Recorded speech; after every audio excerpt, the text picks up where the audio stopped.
বাড়ছে গরম। মঙ্গলবার বুধবার এই জেলাগুলিতে রয়েছে বৃষ্টির সম্ভাবনা।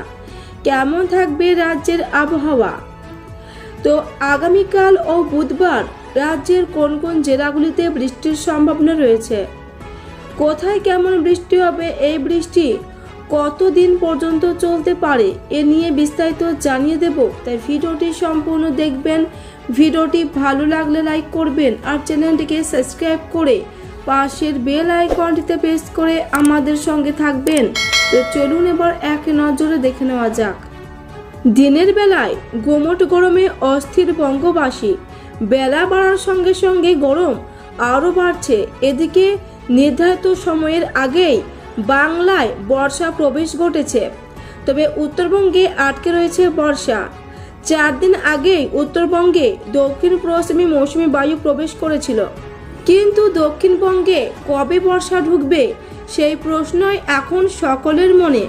এখনো পর্যন্ত এ বিষয়ে হাওয়া অফিস সূত্রে কিছু জানা যায়নি। এদিকে কলকাতা সহ দক্ষিণবঙ্গে ক্রমশই বাড়ছে গরম। বিকেলের দিকে হালকা ঝড় বৃষ্টি কোথাও কোথাও হলেও এই অস্বস্তি থেকে তা সাময়িক মুক্তি মাত্র। এখনো পর্যন্ত দক্ষিণবঙ্গে বর্ষা প্রবেশ করেনি, কিন্তু স্থানীয় বজ্রগর্ভ মেঘের কারণে কিছু কিছু জেলায় বজ্রবিদ্যুৎ সহ বৃষ্টির সম্ভাবনা রয়েছে।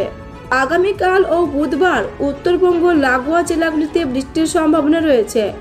মঙ্গলবার বুধবার নাগাদ নদিয়া, মুর্শিদাবাদ, পশ্চিম বর্ধমানে বজ্রবিদ্যুৎ সহ বৃষ্টিপাতের সম্ভাবনা রয়েছে বলেই জানিয়েছে হাওয়া অফিস। অন্যদিকে আগামী 4-5 দিন উত্তরবঙ্গের জেলাগুলিতে ভারী বৃষ্টির সম্ভাবনা রয়েছে বলেই জানিয়েছে হাওয়া অফিস। আজ দার্জিলিং, কালিম্পং, আলিপুরদুয়ার, কোচবিহার, জলপাইগুড়ি এই 5 জেলায় ভারী বৃষ্টির সম্ভাবনা রয়েছে।